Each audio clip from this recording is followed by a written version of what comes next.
Today's session will focus on planting a tree. And initially, I'm going to speak about some general principles that you should consider when you're choosing a tree. And then Laurie and I will, and possibly Carrie, will discuss the mechanics of how to get your tree in the ground. How big should the hole be? How much should you water it? Should you mulch it or not? All of those questions that people want to know when they're planting a tree. So the first thing we want to talk about are some of these 5 to 6 different categories of what we want to consider when we pick our tree to put it in the ground. What kind of a tree are we looking for? What is the purpose of this tree? Is it going to be deciduous? Is it going to be evergreen? Is it appropriate for where it's going to be planted in terms of the hardiness zone? What's the mature size of the tree? Is it a native tree? And last, which is not on this slide, but we're going to discuss how or if you should stake your tree. Next slide, please. So considerations for choosing a tree. We all know that trees add value and beauty to our property. Just this spring, I don't know whether it's because we were so locked up this winter, but the dogwoods and the red buds and the spring trees, magnolias, have just been gorgeous. Trees can also add privacy to your property, screening if you don't want to look at your neighbor's backyard, or you don't want your neighbor to look at your backyard or your patio or your whatever. You can add a tree and screen out unwanted views and create a more private landscape for yourself. Trees serve as windbreaks. If you've got a lot of wind coming in on the north side of your home, you may want to consider adding some trees over there. We all know that trees provide shade and help to moderate temperatures. If you put in a large deciduous tree, you're going to have some cooler environment during the summer, and likewise when that tree loses its leaves, it's going to allow the sun to come into your property, to your home, and keep it a little bit warmer in the winter. And also, let's not forget that trees support wildlife. They attract pollinators, bees, butterflies. They provide food for squirrels, chipmunks, deer, birds. They support our wildlife. Next slide, please. So one of the things we want to consider is how big the tree is going to be in relation to the spot where you want to put it. And that's very important because, you know, if you put a tree that's too big in too small a space, it's possible that you're going to have problems down the road. You also want to plant something that's in proportion to the building that's around it, assuming that it's your home, your landscape. You want to put a tree in that's, you know, not going to make your house look too tiny because it just overshadows the whole front of your home, or you don't want to put a tree in that doesn't fit its space.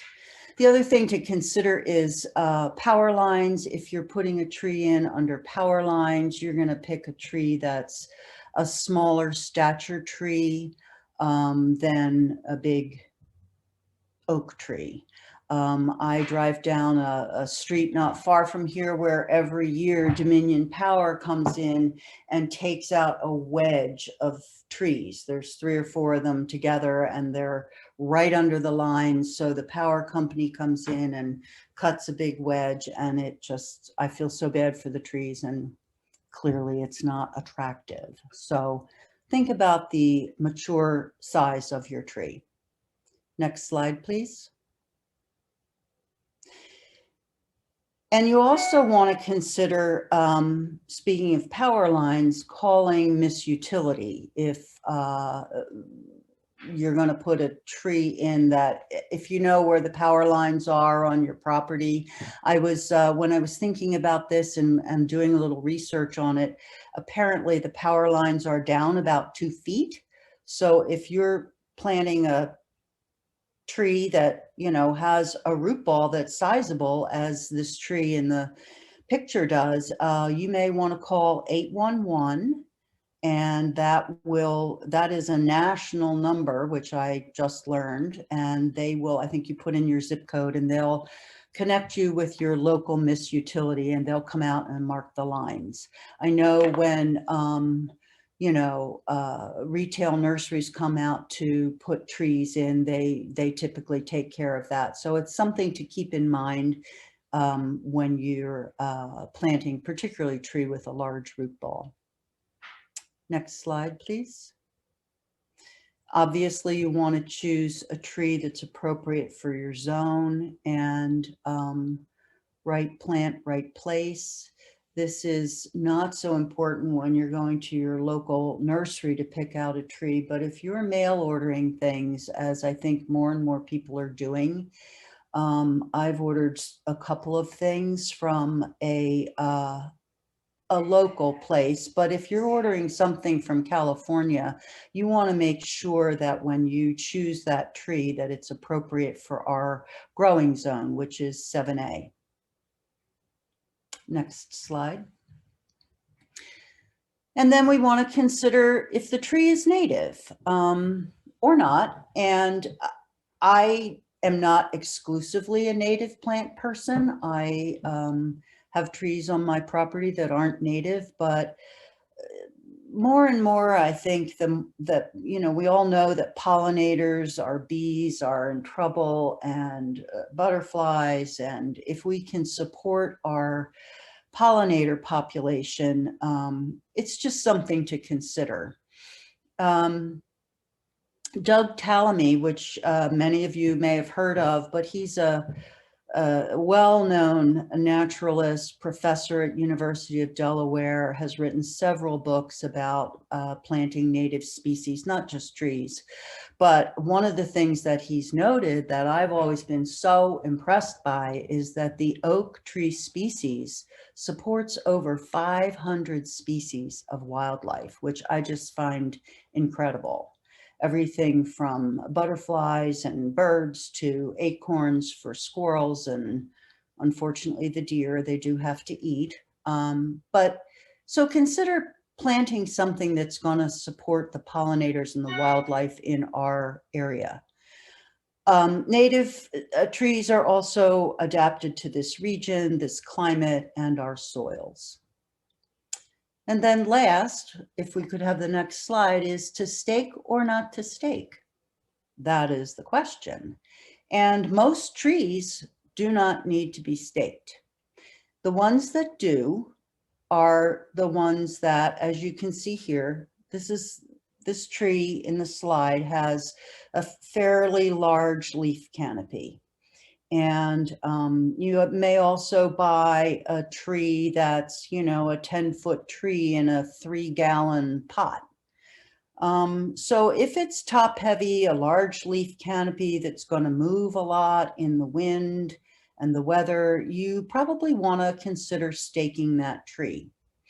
If the tree is bare root or has a small root system, again, large tree in a small container, a bare root tree absolutely has to be staked, because how is it going to anchor itself in the soil? The stake should remain for the shortest amount of time possible, 6 months to a year, no longer than a year. There's a number of excellent YouTube videos out there about how to, you know, protect the bark, and you know, how to anchor the ties that support the tree. The interesting thing is that when a newly planted tree moves back and forth with the environment, the weather, that actually helps the root system to develop and the roots to grow into our native soils. So you don't want those stakes to be rigid. They have to be just tight enough to support the tree, but still allow the tree to move. So those are the general considerations of choosing a tree. These are some of my resources. Planting a tree. I'm going to borrow a little bit from Jean, and I may rehash a little bit, but I hope I don't do it too much. This is my first virtual plant clinic as a second-year master gardener, and so I'm not a full-fledged master gardener yet. So Jean, feel free to chime in should I say anything incorrect. But next slide, please. So I want to talk a little bit about height. Jean's already done this. For me, there's really two types of trees. You're going to grow for height and shade, to make shade, or you're going to have an understory tree. And so when you're choosing the tree that you want, you have to make sure it's going to fit, as it's been previously said, that it's going to fit the space. You know, do you want it to hide your neighbor's garage? If I had in my backyard previously a tree that was deciduous, that in the winter when it shed its leaves, it gave a room that during the winter was cold, a lot of warmth when the sun hit it. So having those leaves drop allowed the sun to hit our room and allowed us to be a little bit warmer in that room. And then during the summer, when it was really hot, those leaves popped up and it gave us a lot of shade. So those are some of the things that I think about when planting a tree. How high is this thing really going to get? Because you can buy them and they can be, you know, a foot tall. And just knowing that something is a 10-foot tree versus a 40-foot tree versus an 80-foot tree really makes a difference as to where you're going to put that in your yard. Okay, next slide, please. Does it need full sun, or is it this type of understory tree? So when I talk about an understory tree, we're talking about a red bud. It likes a lot of sun, but it likes to hide a little bit. We're talking about dogwoods. They like to hide a little bit underneath. Those types of trees are beautiful in the spring, but if you find them in the middle of a sunny spot, they might not be doing as well. Some manage just fine, but those are what we call understory trees. Full sun trees, my backyard is full of oaks and tulip poplars that just take over and grab all the sun, but give me a lot of shade now during the summer months. So that is that's another thing that I would look at, and I'm struggling with what to do in the deep shade in my backyard right now. Next slide, please. Do you want it to be evergreen, or do you like raking leaves? And I say this in jest a little bit, but I love raking leaves. And I love putting the yard to bed and raking the leaves over my gardens during the winter. And I'm not one of these people who rakes in the fall because that's when everybody else is raking. I rake a little bit in the spring when I'm ready for my gardens to wake up, but not in the fall. So leaves are a natural mulch. And if you leave them for in the spring, then you can grab them with your hands and squish them right between your hands, which is super fun things for families to do together. And it's a layer of mulch. It's natural organic fertilizer to put back on your yard. And then I also like some evergreens that give you a little bit of privacy. And when the winter months are very barren, it is nice to be able to look out on your yard and see an evergreen. And they're usually located in prime spots where you want to either hide something, not hide something from other people, or hide yourself from having to look at something else. Like, so when you go out on your back porch and you want to have a barbecue and you don't necessarily want to share the barbecue with your neighbor, you just want to have a family barbecue. Next slide, please. So how big do you dig your hole? Okay. There's a lot of questions that go in this. It's not just how big do you dig your hole. It's, Jean touched on this. There's different types of trees that come, some come in pots, some come wrapped in big bags, some come just in a stick, and they ship it to you and they say, put it in a hole. And if you really just get a stick and there's a root at the end of it and you just have to plant a 6-foot stick in your yard, what do you do with it, right? So generally, we want to make a nice width for this. If it's in a pot, it's like about 3 to 4 times the size width-wise of that pot. And if you look at this picture, the top of the pot is at the top of the soil line. And that is how pre-climate change and really, really super wet weather that we've had for the past 2 years, we have planted trees. So that's generally what you'll see in the books and reference materials and things like that. I have found, and correct me if I'm wrong, Jean, I usually inch mine up about an inch, a little bit above that line, because there's so much water. And I want to make sure that my tree doesn't get drowned in my soil. So let's talk about soil a little bit, because remember, now you've created a hole in your yard and you've got what kind of soil? I might have clay. What if it's all clay? Oh my gosh, that's a lot of work. We're going to have to add something to that soil, right? We're going to have to put some organic material in there. And if it's all clay around there and it's all super wonderful, nice organic soil on the inside, and it rains, it becomes kind of like a bowl where your tree could actually just sit there in a bowl of water, because clay is what they make bowls out of, right? So we don't want to have that type of environment. So what I generally do with my soil is I grab the clay, I grab the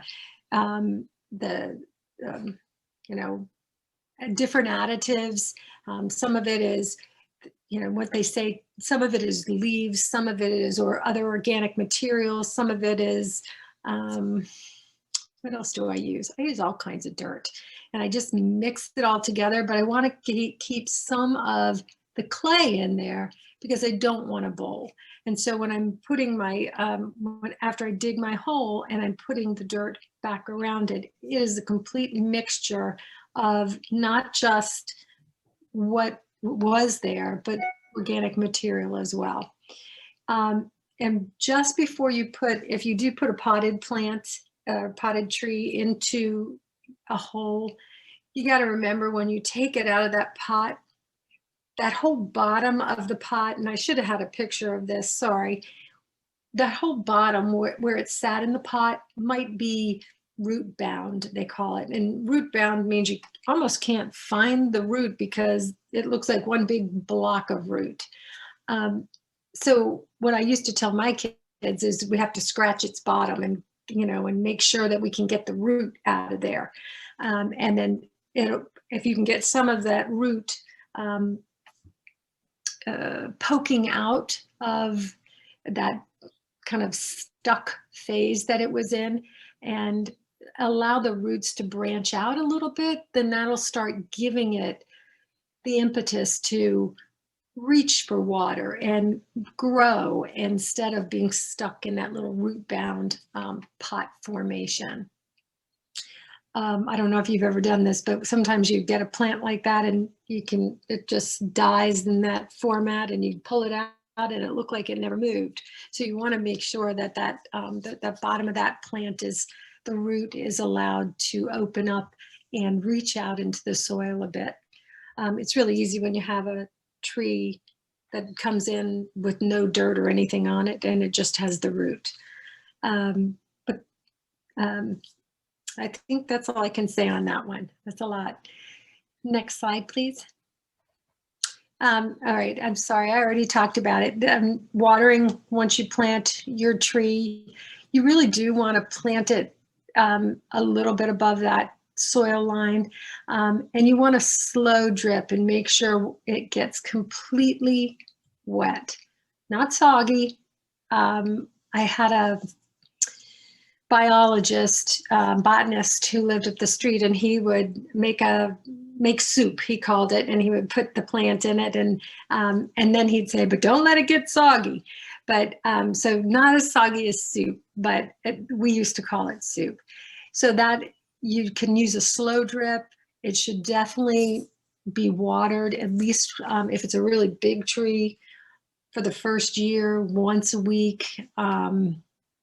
A good inch of water should be around it. So that is something you need to take into account. And again, you can feel with your finger. Don't be afraid. I have the dirtiest hands in the world constantly. Don't be afraid to stick your finger right in there and test that soil. And I think that's it for watering for now.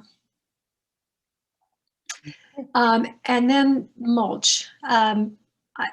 I'm going to I think Carrie's going to talk about this a lot. So all I'm going to say about this is every time I pass the mulch that is piled up around the root of the tree, not the root, the whole base of the tree that's kind of like a pyramid instead of flat, I want to run over there and liberate the tree. Can't do that on professionally landscaped places, but I wish somebody would give that lesson to the landscape folks. So I will let Carrie go into that a lot more. Sorry, I was on mute. That was a great presentation, Lori, and a perfect lead into my topic. I'm a third-year intern. I've been out in my garden all day, so my hair is a bit hat head. But anyway, I bet some of you have already mulched this year, and I think mulch is a topic that most people are pretty familiar with. And mulch is just simply any covering that covering of soil around plants to help protect them. And next slide, please. So the benefits of mulching are to conserve moisture, inhibit weed growth, minimize soil erosion, protect your plants and roots from damage from mowers and weed whackers, and it helps to simplify your mowing. And aesthetics, who doesn't love a nicely mulched yard? The dark, as well as in the springtime, helping to warm the plant's roots, also just provides some pop for what you've planted. Next slide, please. And so the steps to success. One more forward, please. There you go. So you're going to have more success, especially fighting the weeds, if you weed and edge first and then level the area. If it's not already damp in our Northern Virginia climate, we don't have too much trouble with moisture, but you can also wet the area beforehand if it's been really dry. And then you're going to mulch from near the trunk, spread out to the drip line. You want to go out 2 to 3 feet when possible. And as Lori was saying, you want to mulch out and not up. The mulch should be applied 2 to 3 inches deep and spread evenly. And then you're going to weed your mulch during the season. Just hand pull your weeds. And then typically we apply our mulch in the spring, mid-spring, and late fall or early winter. Next slide, please. And improper mulching can damage your trees and shrubs. So you really do not want to put the mulch up against the trunk or the main of the tree or the main stem of your woody shrubs or plants. Just think of it like a donut. You want a donut shaped ring around the tree or the shrub and not a volcano. And then remember the 3-3-3 rule for mulching. And that's to keep the mulch 3 inches away from the tree. Next slide, please. Spread the mulch to a diameter of at least 3 feet and spread it to a maximum depth of 3 to 4 inches. And so when you put the mulch directly up against the tree, it can invite decay by holding the moisture there, and it can also invite diseases and pests. Next slide, please. Then the different types of mulches. So it's recommended that you use an organic mulch. And the reason is that the organic mulches contribute nutrients and humus to the soil as they decompose. You can get bark, shredded or hardwood. You can buy it in a bag or have it bulk delivered. Wood chips, pine straw, sawdust, lawn clippings. And just a tip on your lawn clippings, you want to try to leave them in your lawn whenever possible. And then you can also use leaves as mulch. You want them to be partially rotted and shredded and dried. There are some different thoughts out there, but if you leave a big bunch of really wet mulch in your beds or up against your trees, that can again invite pests and diseases and decay. And these different, it's worth doing a little bit of extra research. The different mulches contribute different things to the soil. For example, pine straw is going to help make your soil more acidic, so you might want to use that around your azaleas, or if you grow blueberries, you can do pine bark chips. Sawdust is also good, but you can end up with problems with nitrogen, so I just encourage you to research that a little bit more. In our Master Gardener handbook, there are different applications of mulch for different vegetables. Gourds, for example, I think called for 1 inch of mulch, and there were other fruits and vegetables that called for like 3 inches of mulch. So it kind of depends on what you're mulching and where it is in the season as far as some of your vegetables and fruits. But in general, for the flowers and trees, anything that you use is going to be okay. Next slide, please. And then the inorganic mulches obviously do not contribute organic matter to the soil. Some examples of inorganic mulches are rubber mulch. A lot of times you see it used on playgrounds, but people also use it in walkways and paths. Then gravel, crushed stone, and brick chips. And if you use those, you do want to be mindful that you maybe have a border, because the materials can get picked up by your mower and flung, and a lot of times they tend to drain down and get into your soil. So it's recommended that you use a waterproof weed, or not a waterproof, but a weed fabric. And that is the end of my presentation. If anybody has any questions, I'm happy to answer. Wonderful. So we do have one question from Jasmine. She asks, we have 2 cherry trees that have dirt that's already volcano shaped. So we add mulch to it and it becomes even more volcano shaped. Should we dig the dirt out from around the tree? Carrie, what do you think about that? So I may need some help on this one, but how long, I guess, has it been like that? Because is Jasmine here that you could answer that? She's in the chat. Okay. Hi, Jasmine. Can you unmute? She says it's been 8 years since we moved in and it's always been that way. Okay. Then you are probably going to have, my guess is that you're going to have roots that have come up to that area. So, Sissy, do you want to? Okay, yeah, so there's roots. So you can, what do you guys think? I think you could try and scrape some off. I don't know the actual answer to this. I mean, that is the problem with the mulch volcanoes, is that the roots will tend to grow up into that.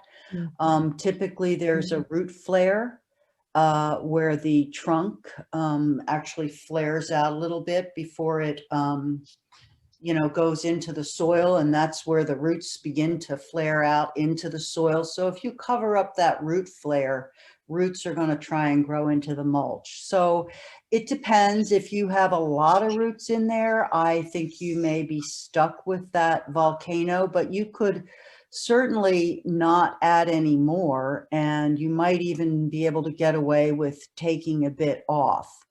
To be honest, I would have to research whether you can safely cut those roots. I can't advise you to do that right now because I don't know the answer to that.